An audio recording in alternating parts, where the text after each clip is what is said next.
19 seconds. That's how fast Jasmine Crockett turned a Capitol hearing into pure chaos, slamming down a blank page of evidence that exposed the government's darkest lie. Picture this: a 4-year-old American child, fighting stage for cancer, deported in the dead of night while officials smirked and called it security. The room erupted. Noem froze, and 168 million Americans watched their faith in justice shatter live on TV. If a child's citizenship can vanish in 19 seconds, what's stopping them from taking yours next? Stay with us. This is a story worth every second of your time. Under the blinding white lights of the Capitol hearing room, the air felt heavy, like a storm was pressing down from the rafters. Every seat was taken, lawmakers in their polished suits, reporters clutching notepads, camera crews jostling for the best shot. The red glow of the live indicator burned on every major network: CNN, Fox, MSNBC. Millions of Americans, from kitchen tables to crowded bars, leaned in to watch. They didn't know yet what was about to explode before their eyes, but Jasmine Crockett did. She sat forward, shoulders square, her voice cutting through the murmurs like a blade. We are here today because a 4-year-old American citizen, battling stage for cancer, was deported from his hospital bed. A wave of disbelief rolled through the chamber. Gasps from the gallery, scribbles of frantic pens, the sharp clicks of cameras. On social media, hashtags began flashing across screens. Hashtag child deportation, hashtag blank pagegate. Crockett didn't pause. She wanted the shock to land like a punch to the gut. And when this committee asked DHS to provide proof of parental consent, do you know what they gave us? She raised the thin manila folder. Her hand trembled not with fear, but with the force of rage and resolve building inside her. Noem shifted in her seat, lips curling into a rehearsed smile, the smile of someone who thought she could spin anything into politics, but Jasmine wasn't here to spar politely. She snapped the folder open, pulled out a single sheet, and slammed it onto the table so hard the microphones cracked. The cameras zoomed in. Every viewer at home could see it: a blank, white page, empty, lifeless, the only evidence DHS had offered to justify ripping a dying child from American soil. For a long, dreadful second, silence reigned. The sound of breathing, of people struggling to process what they were seeing, filled the air. Then the eruption. Reporters shouted over each other. Phones lit up with breaking alerts. In the gallery, a woman sobbed openly. This, Jasmine thundered, holding the page high, is the government's justification. This blank page is what they call law. This blank page is what they call justice. Her words struck like lightning, electrifying the room. Noem tried to interject. With respect, Congresswoman, this hearing is about national security. But Jasmine cut her off with a glare that could split steel. National security, she spat. Tell me what border is protected by deporting a 4-year-old strapped to an oxygen tube. The tension was unbearable, the kind that made viewers at home lean closer, hearts pounding. This wasn't just politics, it was a moral trial unfolding live. And the question hung over the chamber, sharp as broken glass. If a blank page can erase a child's citizenship, what else can be erased tomorrow? Noem leaned into her microphone, her voice slow, deliberate, rehearsed to sound reasonable. This committee must remember, she began, scanning the cameras more than the lawmakers, that deportations like these are not cruelty, they are security necessities. If we cannot protect our borders, we cannot protect our nation. Her words dripped with a cold certainty, the kind of rhetoric designed to sound ironclad, but Jasmine Crockett didn't flinch.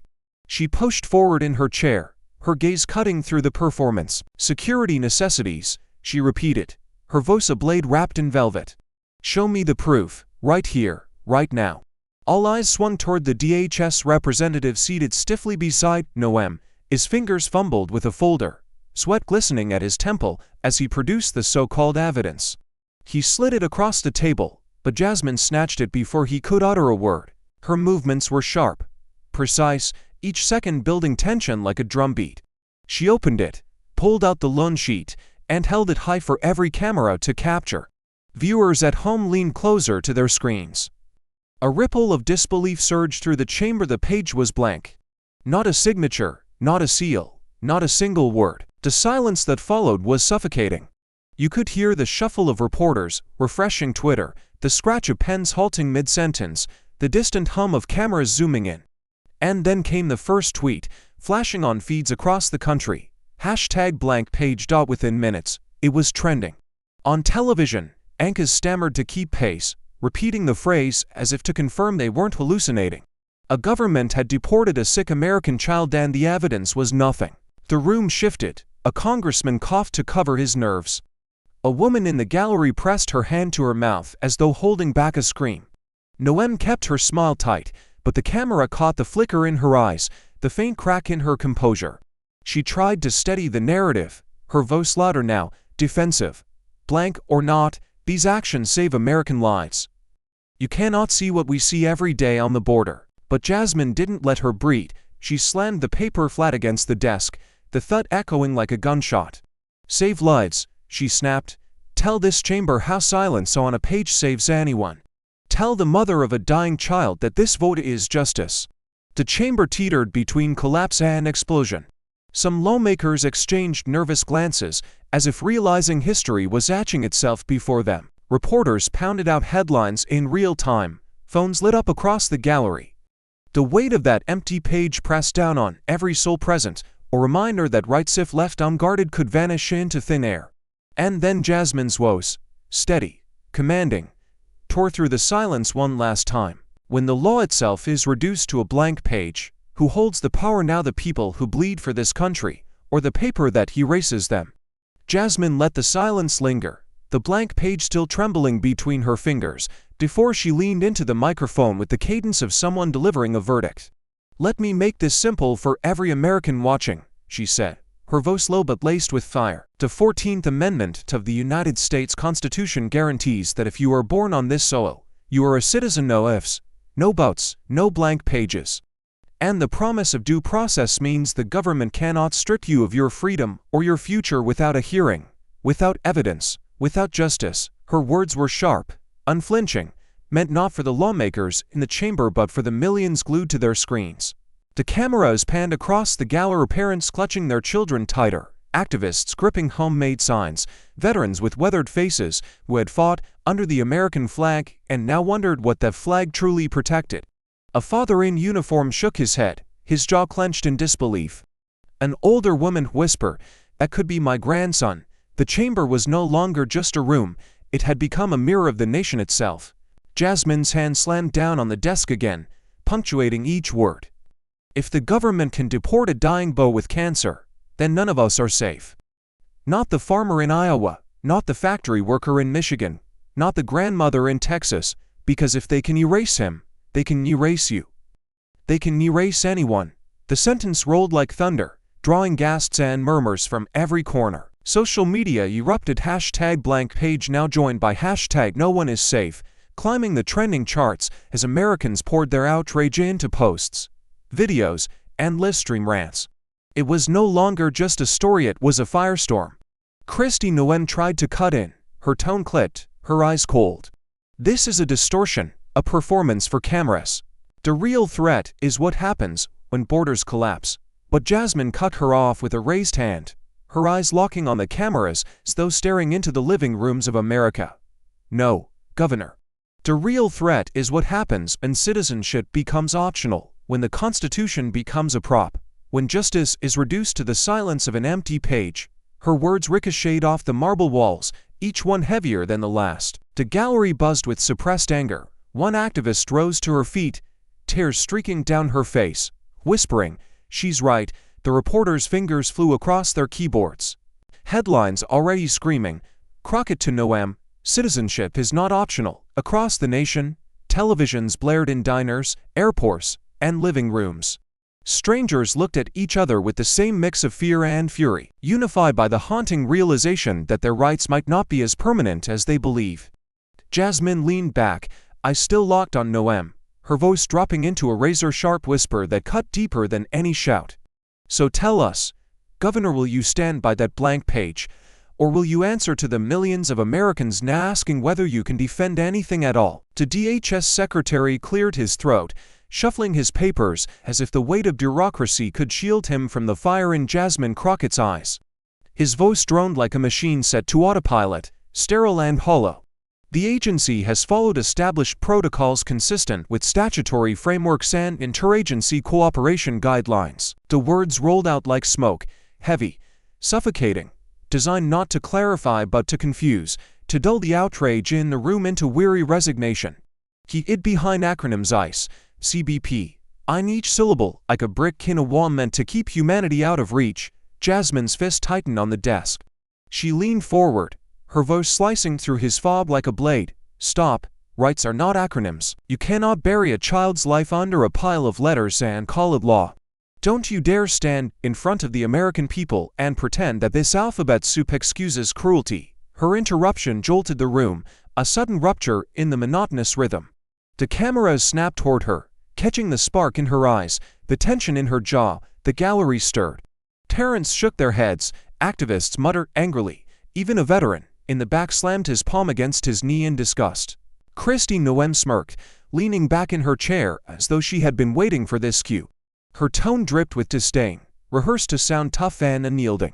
Congresswoman, let's be honest with the American people. Border chaos demands sacrifice. We cannot let sentimentality compromise security. Families across this country bury their children because of drugs and violence spilling across that border. And you want to pretend a few unfortunate cases outweigh the safety of millions?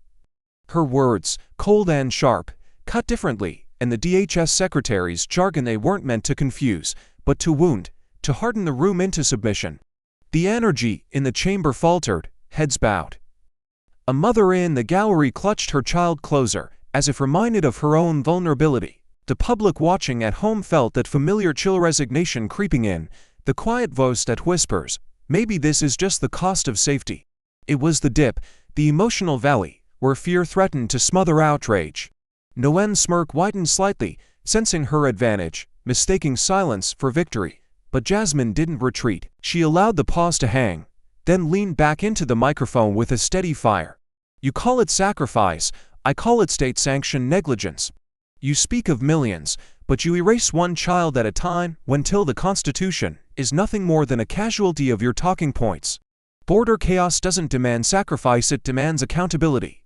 And what you're really sacrificing, Governor, is America's soul. The words cracked through the chamber like a whip. Gasps, murmurs, the frantic scribbling of pens. Noem's smirk faltered for the briefest moment, but the cameras caught it. And Jasmine's voice dropped lower, darker, resonant with the weight of the moment. So tell me, how do you fight a system that insists its cruelty is just procedure, when that very system has convinced itself that paper matters more than people? The chamber doors creaked as Dr. Elena Ruiz stepped forward, her white coat stark against the sea of suits, her expression carrying the kind of quiet gravity only a physician who has watched children fight for life could hold. She adjusted her glasses, placed her hand on the table, and spoke with a calmness that felt heavier than shouting. The boy was in the middle of chemotherapy. His treatment schedule was not flexible, it was his only chance. The moment DHS removed him from that hospital bed, his prognosis shifted from difficult to lethal. Her voice cracked only once, but the sound of it pierced deeper than any gavel. Gasps rippled across the gallery. Parents clutched their children, veterans stiffened in their seats, and even hardened reporters found their pens faltering. Dr. Ruiz continued, her words surgical, precise, yet soaked with restrained fury. The child's mother begged through tears, through broken English, through every ounce of desperation a mother can summon. She handed DHS medical charts, prescriptions, letters from the oncology team. Do you know what happened? They ignored her. They escorted her out as if her child's survival was an inconvenience. The silence that followed was suffocating, punctuated only by the muffled sob of a woman in the gallery. Jasmine Crockett leaned in, her face sharp with indignation, her voice trembling with both rage and sorrow. She didn't let the moment pass, she weaponized it. Slamming her palm against the desk, she roared, that blood is on your paper, on your blank page, on your so-called protocols. The cameras cut instantly to Noem, whose composure wavered, a flicker in her confident mask. The governor forced a thin smile, but the audience saw through it. She looked less like a leader, more like a defendant cornered by truth. Dr. Ruiz's voice rose, not loud but relentless. Every day in my hospital, I tell families to hold on to hope. But how can I tell them to hope when their government, the very government sworn to protect them, becomes the hand that pulls the plug? The gallery erupted in murmurs of agreement, and tears streamed down the faces of parents who saw their own children in the Bose tragedy. One activist clutched her chest, whispering, "This isn't policy, this is murder by neglect." The tension in the chamber thickened until it felt like the very walls might crack. Reporters fired off urgent updates, and hashtags multiplied across the nation. Hashtag justice for the child. Hashtag blood on the page. The country wasn't just watching anymore. It was bleeding in unison, raw, angry, unprepared for the depth of betrayal exposed in real time.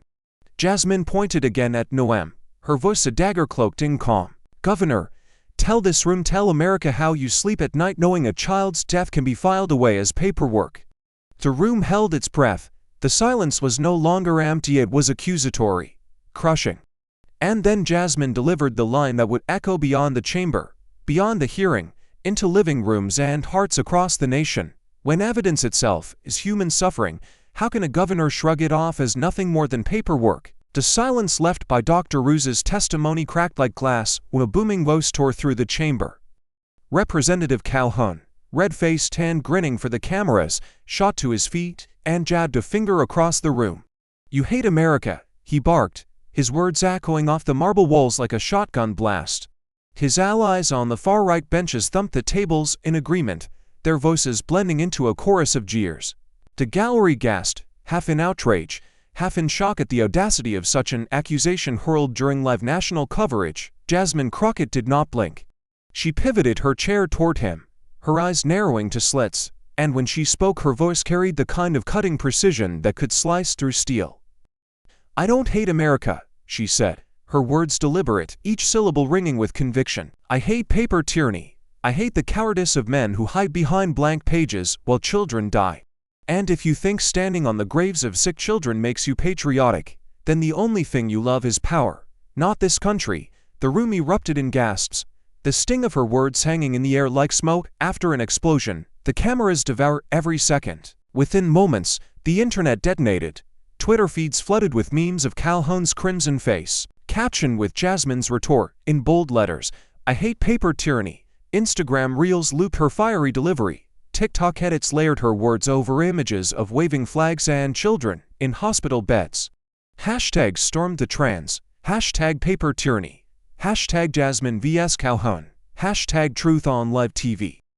Even late-night comedians clipped the exchange in real time, ready to crown her the voice of the moment. Inside the chamber, chaos battled clarity. Calhoun shouted again, but his words drowned under the roar of voices, lawmakers demanding order, activists chanting from the gallery, reporters leaning over each other to catch every line. The gavel pounded like a drumbeat in a war nobody could control.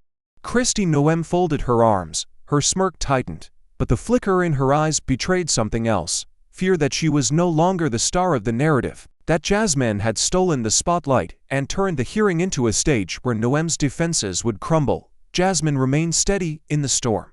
She let the nose swell and crash, then leaned forward into her microphone, her voice calmer now but laced with a defiance that carried further than any shout.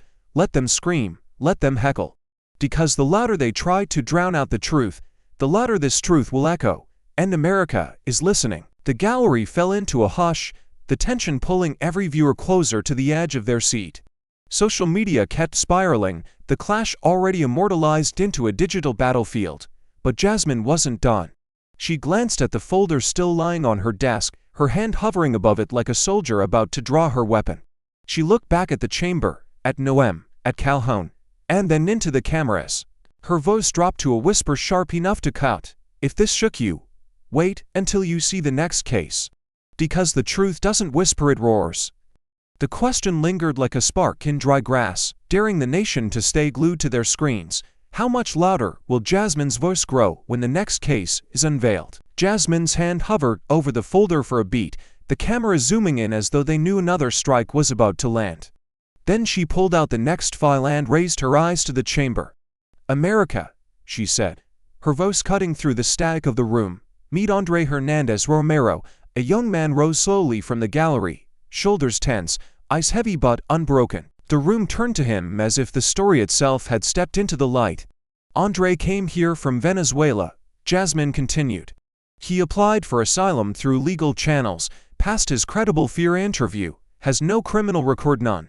Not a single blemish, and yet DHS labeled him a gang member. The word slammed into the chamber like a gavel made of iron. Reporters' heads snapped up, pens skidding across notepads. Andre walked down the aisle, every step echoing with a fragile dignity, until he stood before the committee. He reached for his sleeve, hesitated, then rolled it back. The cameras closed in, broadcasting his bare forearm to millions of living rooms across America. Ink stretched across his skin, bold but simple. Mom, on the other arm, equally stark. Dad. Gasps erupted from the gallery, raw, human, undeniable. The tattoos that DHS had pointed to as gang symbols were nothing more than the names of his parents, permanently etched into his flesh like prayers. The silence was suffocating, heavier than any outburst. Andre's voice trembled but did not break as he addressed the room. I wrote their names because I wanted them close to me. I left my country because I could not live as myself. Here, I thought I was safe enough to love openly, even if it was just in ink. But they told me these words, Mom and Dad, made me dangerous. His eyes flicked toward the DHS officials, then to Christy Noem, who kept her face carved in stone. His words landed like stones against glass, shattering whatever illusions remained. Jasmine slammed the file shut. This, she gestured toward Andre's arms, toward his trembling hands, is what DHS calls evidence of a gang affiliation. This is their justification for tearing him from the only chance he had at a life free from fear. The gallery stir, outrage thick as thunder. Terrence wept, activists rose to their feet. Veterans mutter under their breath. Social media erupted again, #tattoo trial exploding across screens. Memes of Andre's tattoo side by side with DHS's gang labels spread like wildfire, a digital war no spin could silence. Christy Noem shifted in her chair, eyes narrowing as if to summon a counterattack, but Jasmine pressed harder, her voice trembling with a furious clarity. If the state can twist a son's love for his parents into a crime, then what else can they twist? If ink on skin becomes a death sentence, then what is left that cannot be corrupted? The cameras lingered on Andre, on the tattoos, on the human truth that no bureaucracy could hide. And Jasmine's final words in this segment sliced through the chamber with the inevitability of a verdict. If love etched in ink can be twisted into evidence of crime, what hope is left for truth itself? Jasmine's eyes locked on Christy Noem, her voice dropping to a dangerous calm that made the gallery lean forward in their seats. She pointed to Andre, who still stood with his sleeves rolled up, his tattoos exposed under the blinding lights. Governor, Jasmine said, every syllable landing like a strike of a hammer, you look this man in the eye, and you tell him his parents' names make him a gang member. Say it to his face. The room froze, the cameras zoomed, and the nation held its breath. Christy Noem straightened in her chair, her jaw tight but her smile unbroken, a politician's mask welded onto her features. Patterns matter, she said flatly, her voice carrying the weight of practiced talking points. Law enforcement recognizes tattoos as signals, sometimes subtle, sometimes coded. These patterns save lives. Her tone was sharp, rehearsed, meant to project strength, but the gallery stirred with anger. It was the sound of a crowd that wasn't buying it. A veteran muttered, Mom and Dad, that's your smoking gun, while a mother in the front row shook her head, clutching her child as though the absurdity of the accusation was almost too much to bear. Jasmine didn't give Noem a chance to breathe. She leaned forward, her voice rising, her words honed with the fury of 1,000 wronged families. No, Governor, that's not protecting lives, that's lazy cruelty. That's bureaucracy so desperate for a scapegoat it mistakes love for violence, family for crime. You don't see patterns, you see excuses to dehumanize. She slammed her hand against a desk and the microphones cracked with the sound. A thunderclap that sent a shiver through the chamber. The gallery erupted. Shouts of outrage, applause, and chants tangled together in a storm. Shame, shame, echoed from the back rows as Andre bowed his head, shoulders shaking, tears burning his eyes, not from shame, but from the release of finally being seen. Reporters typed furiously, headlines blooming in real time. Crockett, lazy cruelty exposed. On Twitter, #tattoo trial surged to #1. Mean spreading of Noem's icy expression contrasted with Andre's bare arms. TikTok flooded with edits, Jasmine's words lazy cruelty blasted over images of families separated at airports, border fences, and children's toys left abandoned. Noem tried to regain control, her voice sharper now, almost shrill. Congresswoman, this hearing is not about emotion, it's about facts. When communities are flooded with gangs, we cannot afford to take chances. Jasmine's response was instant, merciless. And when a government mistakes a son's tribute to his parents for a gang insignia, it's not taking chances, it's committing crimes of its own. The blow landed hard. Cameras cut to Noem's face, her smile cracking, her eyes betraying the flicker of panic. The chamber had become a battlefield. Outrage in the gallery, chaos on the floor, a digital wildfire consuming every corner of the internet. But Jasmine wasn't finished. She turned once more to Noem, her voice lowering into a cold, deliberate whisper that carried across the hall, amplified by the silence that followed the chaos. So tell us, Governor, will you double down on this lie, or will you be buried beneath the evidence America is about to see? The gallery was still buzzing when a thunderous voice shattered the air. Representative Calhoun, veins bulging at his neck, shot up from his seat and roared, "Deport him again. Put him on the next plane out." His words cracked through the chamber like a whip, sending the room spiraling into chaos. Some lawmakers pounded their desks in approval, their faces twisted with partisan glee, while others erupted in protest, shouting over one another as the gavel slammed furiously. The hearing no longer felt like Congress, it felt like a prizefight on live television. Jasmine Crockett rose from her chair with a sharp, commanding motion, her finger stabbing the air in Calhoun's direction. "Sit down," she thundered, her voice amplified by every microphone in the room. The sudden force of her words silenced him for a beat, long enough for the gallery to gasp. "You call yourself a representative, yet you would exile a man because of ink that says Mom and Dad. You dishonor this chamber every time you open your mouth." The cameras ate up. One frame captured Calhoun frozen mid-yell, eyes wide, while Jasmine stood tall and defiant, a portrait of raw power. Within seconds, that image was viral across Twitter and Facebook, tagged with #SitDownCalhoun and #TattleTrial. The chamber fractured like glass under pressure. On one side, cheers thundered from the gallery, chants of justice. Justice, rising with the intensity of a rally. On the other, jeers and boos spilled from Calhoun's allies, their fists slamming the desks in orchestrated defiance. The cacophony was overwhelming: shouts, gavel strikes, chants, sobs, the sound of democracy melting into spectacle.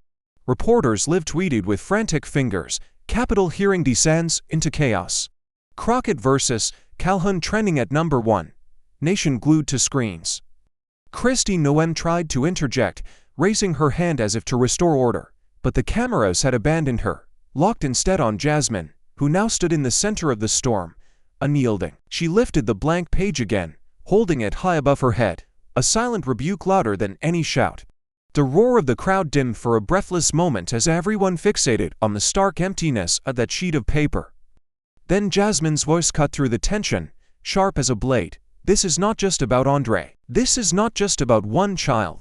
This is about whether America still respects the words written in its own constitution, or whether those words mean nothing when power decides otherwise." The effect was electric. The room tilted, as if the ground itself had shifted beneath their feet. Even Calhoun, momentarily silenced, sank back into his chair, glaring but wordless. Noem stiffened, her mask cracking just enough for the cameras to catch the flicker of unease. The gallery erupted again, not just in outrage, but in awe at the sheer gravity of the moment. And Jasmine, lowering the blank page slowly, leaned into the microphone with a whisper that carried louder than any shout. "Because, when the Constitution itself enters this fight, the question isn't who wins, is hearing, it's whether America still deserves to call itself free." The chaos still lingered in the chamber when the next witness rose. The sound of his cane against the marble floor pulled the room into silence, each tap a reminder that authority can arrive without shouting. Retired federal judge Samuel Whitaker, his robe traded for a simple dark suit, carried the kind of presence that didn't need theatrics. He lowered himself into the witness chair, adjusted his glasses, and spoke with a gravity that immediately shifted the air. "This is not about political theater," he began, his voice steady and unhurried. "This is about law ignored, subverted, violated. The gallery leaned forward. Reporters hushed their whispers. Even the lawmakers who had been shouting moments earlier went still, because everyone in the room knew the weight of a judge who had once signed orders that shaped lives and set precedent. Whitaker unfolded a stack of documents, his fingers careful, deliberate. The Department of Homeland Security, he said, eyes fixed on the committee, has repeatedly deported individuals in direct defiance of federal injunctions I myself have authored. Cases that the Supreme Court upheld, and yet. The deportations continued. His words fell like stones into water, each one sending ripples of shock across the chamber. A collective murmur rippled through the audience, not fiery outrage this time, but something heavier, an understanding that the scandal had crossed from moral outrage into the realm of open lawlessness. Whitaker did not raise his voice. He didn't need to. When a federal agency ignores the rulings of the highest court in the land, he continued, it is not merely failing to follow procedure. It is dismantling the very foundation of constitutional order. The camera cut to Jasmine Crockett, her jaw set, her eyes sharp, as though she were watching her own arguments now reinforced by the voice of the judiciary itself. She nodded once, a subtle acknowledgement that the fight was no longer hers alone, it was shared by the law itself. Noem leaned into her microphone, her tone clipped, dismissive, her smirk returning like a mask hastily glued back on. With all due respect, Judge, you're retired. You don't see the crisis at our borders every day. You don't understand the stakes in real time. Her allies murmured agreement, a faint echo of defiance trying to reclaim ground. But Whitaker didn't flinch. He adjusted his glasses, leaned forward, and delivered a line that landed with the finality of a gavel strike. Yes, Governor, I am retired. That the Constitution is not, and it does not retire, or expire, or bend itself to the convenience of politics. The chamber held its breath, the words hanging in the air with the immovable weight of truth. The gallery sobered. The earlier fury quieted into something sharper, more focused, the realization that this wasn't just political theater, it was a collision between law and raw power. Social media slowed for a heartbeat, clips of Whitaker's line spreading like gospel across feeds. #Constitution is not already rising to the top of the trends. And Jasmine, seizing the silence, leaned in and whispered so the microphones carried it to every living room in America. So I ask you all, what happens when the law itself is treated not as a command, but as a mere suggestion? Jasmine Crockett rose slowly, the weight of Judge Whitaker's words still echoing in the chamber. She placed both hands on the desk in front of her, steady as stone, and her gaze swept across the room, lingering on Noem, then drifting deliberately toward the cameras broadcasting to the nation. Her voice began low, almost measured, but it carried the conviction of a verdict already sealed. Governor Noem keeps chanting security, as if that word is holy water. But security without scrutiny, she paused, each syllable deliberate, is democracy gone blind. The words cracked like lightning, and the gallery leaned forward as if pulled by gravity. She reached for a folder, not to produce documents, but to pull a thin, weathered booklet from within. A pocket constitution. She held it high, its pages trembling slightly in her grip. This, she said, her tone rising, is not a prop. This is the promise of America. And in case anyone here has forgotten, let me remind you. She opened it, eyes skimming the familiar lines, and then she began to recite, slowly, deliberately. Her cadence turned the text into incantation. All persons born or naturalized in the United States, and subject to the jurisdiction thereof, are citizens of the United States. Her voice echoed against the marble, and each word carried the weight of centuries.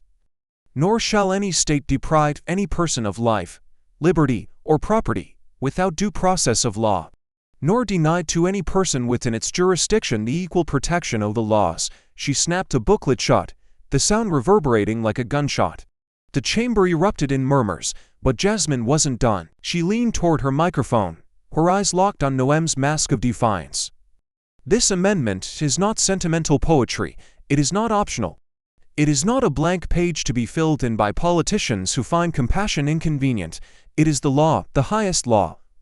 And when you deport a child born on American soil, strapped to chemotherapy tubes, without a hearing, without evidence, without consent, you are not defending America, you are dismantling it. The gallery rose in a wave of emotion, parents nodding through tears, veterans clenching their fists, activists chanting under their breath. On social media, the clips were already spreading. Jasmine's hand on the Constitution, her voice steady as scripture. Hashtags flooded every platform. Hashtag democracy not blind. Hashtag 14th Amendment. Hashtag Crockett strikes. Across the country, living rooms buzzed with conversations about rights many had taken for granted until that very moment. Noem tried to smile, but the tension in her jaw betrayed her. She reached for her microphone, her voice clipped, defensive. These are dangerous times, Congresswoman. And dangerous times require strong decisions. Without security, that Constitution means nothing. Jasmine was ready, her rebuttal slicing through the chamber before Noem could even steady herself. No, Governor, without the Constitution, your so-called security is nothing but tyranny wrapped in a flag. It is power without principle, authority without accountability. The chamber vibrated with the collision of their words, and every eye was on Jasmine as she straightened her shoulders, refusing to yield an inch. And then, with her voice lowered into a whisper sharp enough to cut through the noise, she asked the question that left the entire nation breathless. Can the facade of your security shield survive when the Constitution itself stands against you? The chamber had just begun to settle, and Jasmine slid another folder across the polished desk, her fingers deliberate, her eyes locked on Noem like a predator circling its prey. She didn't raise her voice at first. She let the silence draw the audience closer, the kind of pause that makes every heartbeat sound like a drum. Governor, she said evenly, you've told America this was about security. You've told them it was about saving lives. But I have in my hand something that tells an entirely different story. She opened the folder and pulled out a printed email chain, stamped and highlighted, her hand trembling not with nerves, but with the electricity of the moment. She held it high so the cameras could zoom, the black words stark against the white paper. This is a memo from your office to DHS, and it reads, and I quote, optics risk, child case will look bad. Recommend expedite. The last word landed like a hammer. For a moment, the chamber froze, no one breathed. Then the gallery erupted gasps, shouts, hands flying to mouths as if they had just witnessed a crime unfold in real time. Even seasoned reporters dropped their pens.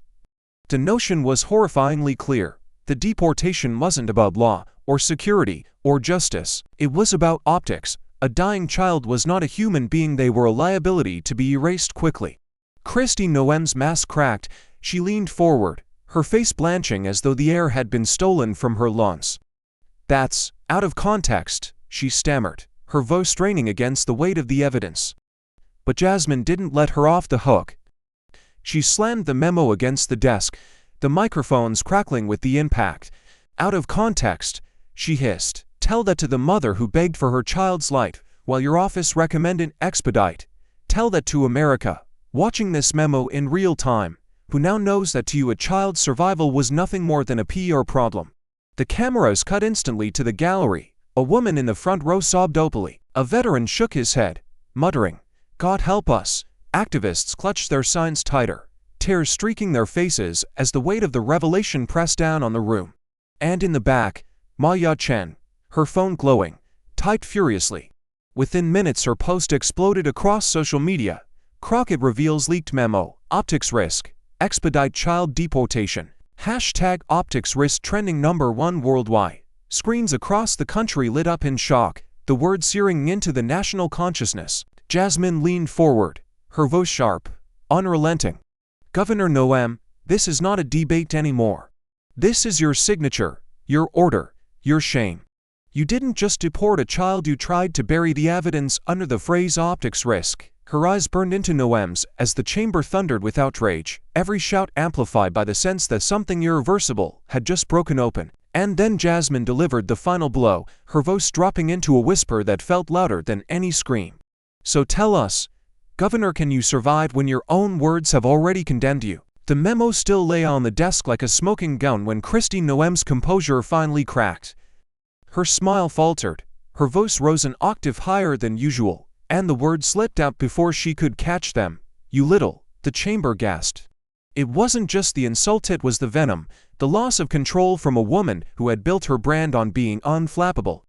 Every camera in the room zoomed in, the red live light blazing like a warning beacon. Millions of Americans leaned closer to their screens, waiting to hear what she would dare to say next.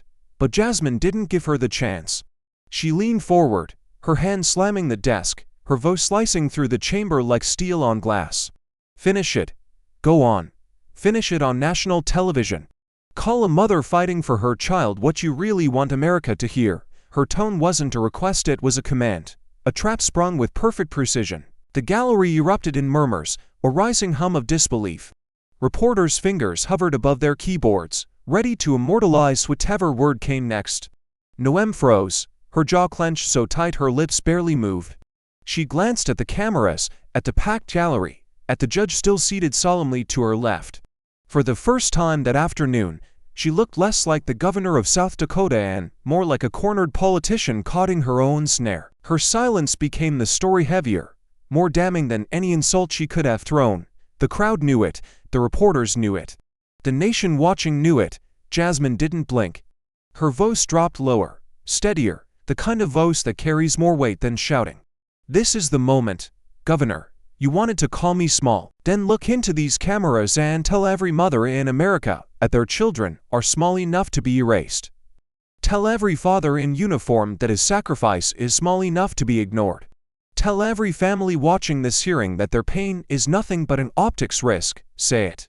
Say it loud, so the country can hear you. The silence that followed was deafening.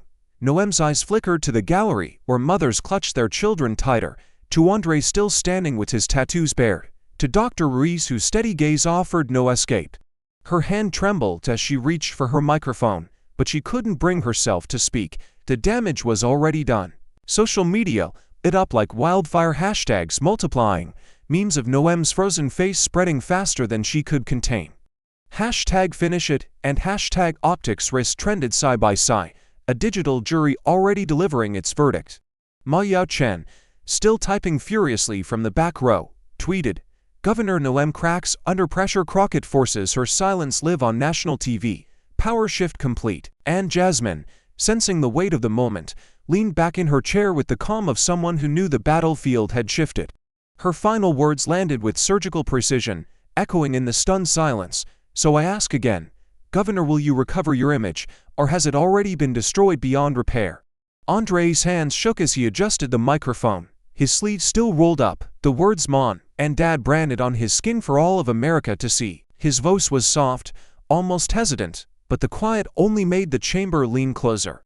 I tattooed love, he began, pausing as if tasting the words before releasing them, because I thought America was safe enough for me to show it. His accent was faint but his sincerity was piercing, and in that instant, the chamber stopped breathing. He lifted his eyes, tears welling, but his voice grew steadier as he continued. In Venezuela, I hid who I was. I hid my love, my family, my truth. When I came here, I thought I could finally be free, so I carried my parents with me on my skin. Not as a weapon, not as a gang sign, as love. The THS told me this love made me dangerous. The words fell into the silence like stones dropped into deep water. Around him, the gallery crumbled under the weight of his confession. Mothers clutched their children. Fathers wiped at their eyes. Activists nodded with tears streaming down their faces. Even seasoned reporters, trained to stay detached, glanced up from their laptops with damp cheeks. The chamber had turned into something more than politics. It had become a confessional for a nation's sins. Andre's voice broke as he finished. All I wanted was safety. All I wanted was a place where my love wasn't a crime. But here, the names of my parents, the people who gave me life, are enough to take it away. He sat back, head lowered, shoulders trembling, and the silence that followed was more devastating than any explosion. Jasmine's eyes burned as she turned her gaze on Noem, but she didn't speak. She didn't need to. The chamber itself had already rendered its judgment. Cameras zoomed in on Andre's arms, the tattoos magnified on screens across the nation, a raw truth impossible to spin. Social media feeds flooded with a single haunting refrain: love is not a crime. And as the silence thickened, the question hung in the air like a blade suspended above the country itself. When love is mistaken for crime, how many lives are being misjudged every single day? Jasmine let the silence after Andre's testimony stretch, letting the image of his trembling arms and the tattoos branded with love sear into the minds of everyone watching. Then she rose slowly, every movement deliberate, every breath measured, until the room's energy shifted back toward her. Her voice started low, but with a cadence that climbed like a drum roll. Governor Noem wants to call this border security. She wants to tell America this is protection. But let's strip away the spin and say it plain. This isn't border security. This is family destruction. The chamber erupted instantly. Terrence in the gallery rose to their feet, clapping through tears. Veterans shook their heads, muttering that this wasn't the country they bled for. Activists pounded their fists on the railings. The words cut through the fog of political jargon and hit the bloodstream of the nation like adrenaline. Social media exploded with a fresh wave of outrage. #ValueFamilies surged across Twitter and Instagram, accompanied by images of Andre's tattoos and crying children torn from their parents. News anchors broke into live broadcasts mid-sentence, repeating Jasmine's phrase family destruction like a verdict. Noem tried to interject, her voice raised, but she was already drowned out by the chant that had begun to swell from the gallery. Value families. Value families. The chant rolled through the chamber like a tidal wave, amplified by every phone streaming live to millions of homes. Ma Yao-chen's livestream numbers ticked up in real time, tens of thousands watching, sharing, reposting, the phrase spreading across the nation before Noem could even form her rebuttal. Jasmine leaned into her microphone again, her voice sharp as a blade but heavy with something deeper: grief, conviction, defiance. We are a nation that preaches about family values at every campaign rally, in every political ad, from every podium. But what good are family values if they vanish at the border? What good is patriotism if it doesn't protect the smallest, the weakest, the most vulnerable among us? The chamber quieted again, the fury now sharpened into solidarity. The camera zoomed on her face as she delivered the closing line of the moment, her voice steady, piercing, impossible to ignore. If America claims to value families, then the question before us is simple: will this nation rise to defend them now, or will we watch in silence as they are destroyed? Jasmine did not let the momentum slip. She drew a thicker folder from the stack beside her and spread several pages across the desk like evidence in a trial. Her tone shifted lower, steadier, carrying the solemnity of a funeral procession. Andre is not an isolated case. That child fighting cancer was not an anomaly. There are dozens, maybe hundreds of names buried in these files, families torn apart in direct violation of the Supreme Court itself. The gallery hushed, leaning forward as if bracing for another wound. She lifted one document, her eyes narrowing. Case number 14-627, a mother and her teenage daughter, granted temporary relief by a federal injunction. DHS deported them anyway. They were placed on a midnight flight before the ink on the order was even dry. Gasps rippled through the crowd. Jasmine didn't soften the blow. She moved to the next page. Case number 17-441, a father of two, working legally, all awaiting his hearing. The court ruled he could stay, yet DHS dragged him from his home at dawn, leaving his children crying in the street. The chamber went silent, every line etching itself into the listeners' minds like scars. She looked into the gallery, her voice breaking into something more intimate, less like a lawyer, more like a neighbor. These are not numbers, they are people who cooked dinner, who went to work, who prayed with their children before bed. They are people who believed America when it promised them a fair hearing. And they were betrayed. Mothers in the gallery wiped their cheeks. A veteran lowered his head, his hat twisting in his hands. Reporters stopped typing for a moment, caught in the gravity of what felt less like testimony and more like a confession of national failure.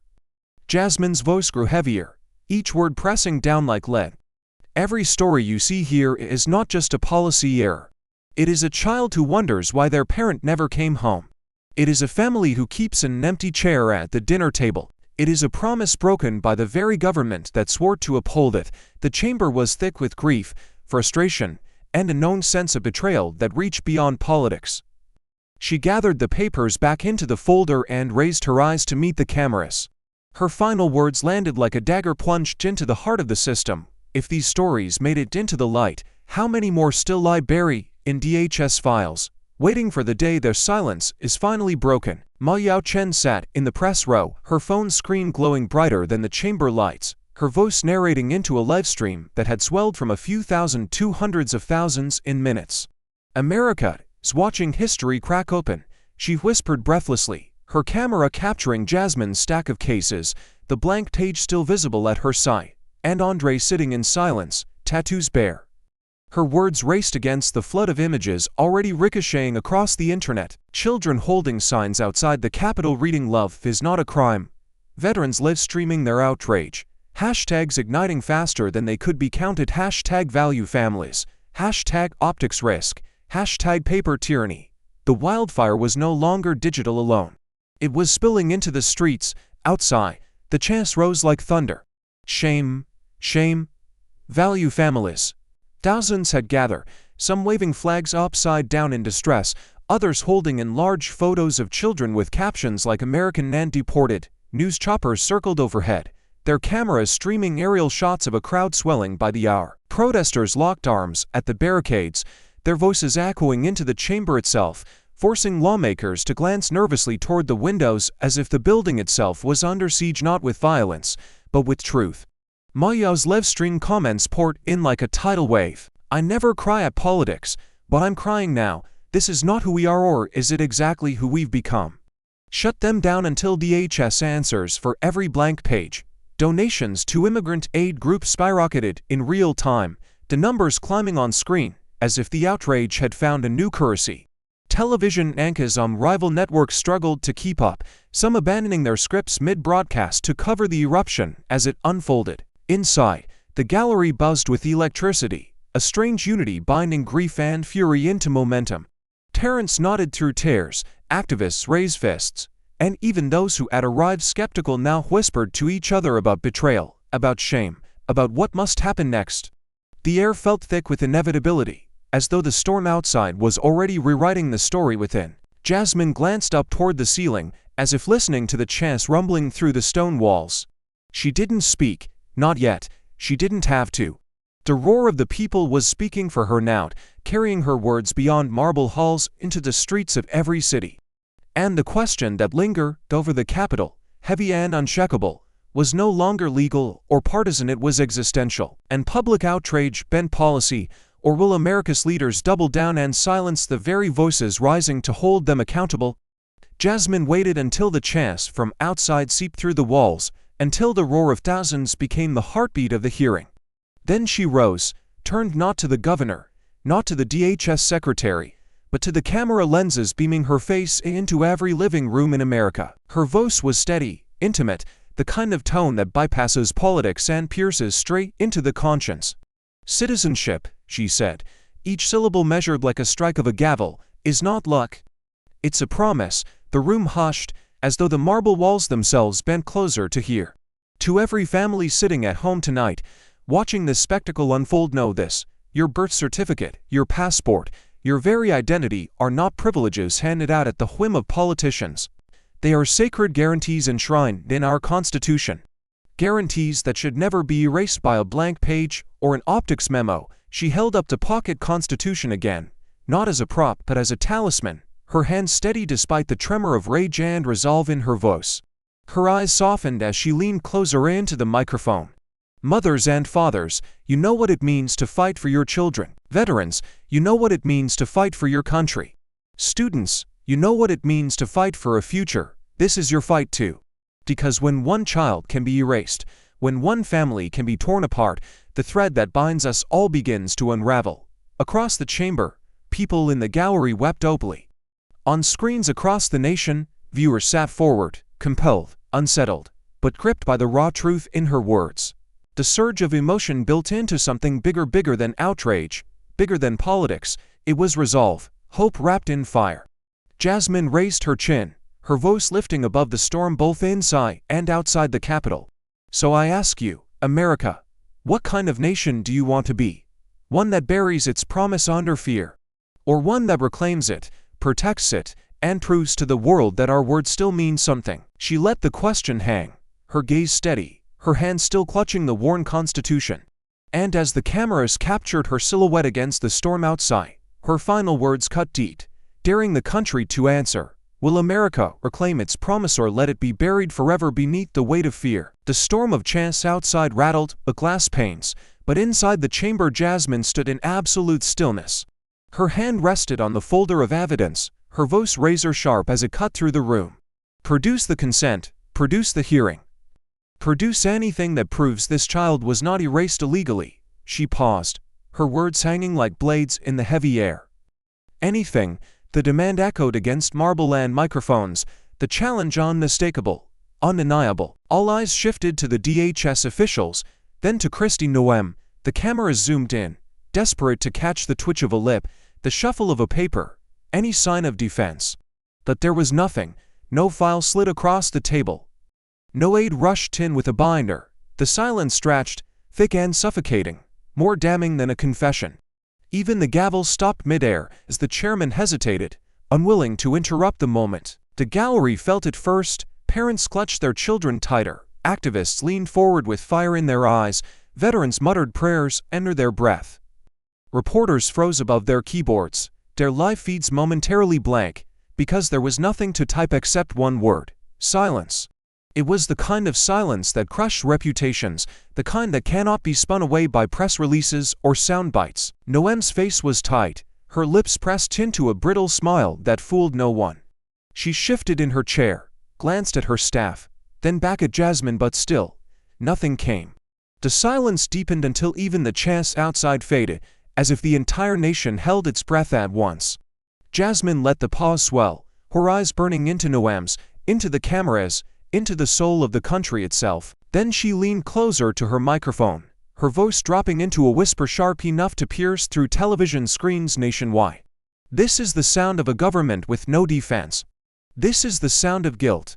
She raised the blank page once more, its emptiness heavier than any dossier, and held it high for the world to see. When the only answer left is silence, the truth has already won. And with that, the question that trembled across the chamber, across the streets outside, and across millions of living rooms was no longer about evidence, or hearings, or consent. It was something deeper, sharper, more final. When silence is the only defense, what truth has already claimed its victory? The silence shattered like glass under a hammer when a single voice from the gallery rose, trembling but fierce. Shame. Another voice joined, then another, until the word became a tidal wave crashing against the chamber walls. Shame, shame, shame, the chant thundered, rolling like drums of war, drowning out the pounding of the gavel. The cameras cut wide, screens splitting into chaos inside and chaos outside. The Capitol steps flooded with protesters waving signs, their voices surging into the air, echoing the same chant in perfect sync. For the first time in years, America was watching its government condemned not by pundits, not by politicians, but by the people themselves. Inside, lawmakers screamed over one another, their faces flushed with rage or fear. Staffers rushed nervously along the walls, phones glued to their ears, desperate to contain a narrative that had already escaped their grip. Noem pressed her lips tight, her mask cracking in real time as the chant grew louder, her every blink captured in merciless close-ups. Andre buried his face in his hands, while Dr. Ruiz gripped the railing with white knuckles, tears brimming in her eyes as if the country was finally speaking for the children she couldn't save. On television, anchors tried to keep pace, their voices layered over the deafening crowd. We are witnessing something unprecedented. The gallery is chanting in unison. Viewers at home can hear it. And outside, look at this. The split screen showed the Capitol lawn, a sea of bodies, flags waving, posters reading "Families belong together." Taper doesn't erase people, and simply, shame. Helicopter shots revealed the crowd swelling by the minute, their chants rising in a single unbroken roar that felt less like protest and more like a reckoning. Jasmine stood at the center of the storm, her face illuminated by the chaos, her hands still gripping the blank page like a weapon. She didn't speak, she didn't need to. The voices of the people were her words now, reverberating across marble, across airwaves, across every living room in America. The noise was overwhelming, but beneath it ran a single truth. The silence of the powerful had given birth to the roar of the powerless. And as the cameras panned between the fire inside and the uprising outside, the question cut sharper than any chant, slicing into the soul of the nation itself. Will this moment be remembered as mere spectacle or as the turning point where America finally chose who it wanted to be? The roar of shame, shame, still vibrated through the chamber when Jasmine lifted her hand, not to silence the crowd but to redirect its energy. Slowly, deliberately, she raised the blank page again, holding it in the harsh light of the cameras. The chant softened, replaced by an uneasy quiet, as though every soul in the room sensed something final was about to be said. Her voice cut through the air with surgical precision. Citizenship is not a costume you can put on or rip off when it suits politics. Due process is not optional, it is the spine of our democracy, and if they can erase a child, then make no mistake, they can erase us all. The words detonated like a thunderclap, not in volume, but in weight. The gallery leaned forward, breaths caught. Protesters outside fell momentarily quieter, their chants dissolving into a hush that carried through the glass. Even the cameras seemed to draw closer, focusing not on her face, but on that white, damning page in her hand. Jasmine let the silence hang, the kind that feels like a verdict, the kind that forces a nation to see itself in the mirror. Her tone shifted, softer now, intimate, like she was speaking not to the chamber, but directly into the living rooms of America. We tell the world that our name America means liberty, justice, and the promise of belonging. But promises are not words carved in stone, they are choices. They live or die by what we do right now, America. This is where we decide what our name means. The chamber did not erupt this time. It fell into a reverent stillness, the kind of silence that isn't weakness but reflection, the kind that makes every listener feel complicit, responsible, and summoned.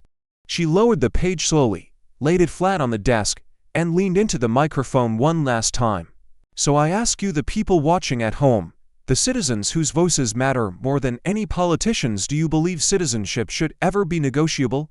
Comment below, share this story, make your voice count. Because in the end, the power to decide what America is, and what it becomes, has never been in their hands, it's in yours. The camera lingered on her, then on the blank page resting like an accusation, before fading to black, and the question it left behind was as sharp as a blade, and as heavy as history itself. Would America rise to defend its promise, or allow fear to write its name in silence?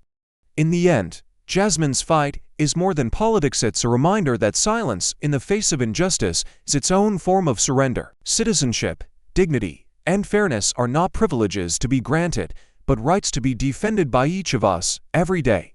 When one child's future can be erased with a blank page, it shows how fragile justice becomes when we stop protecting it. The lesson is clear. Courage is contagious, but so is complacency. Which one will you choose? Will you stand up, speak out, and make your voice count in shaping the America you believe in?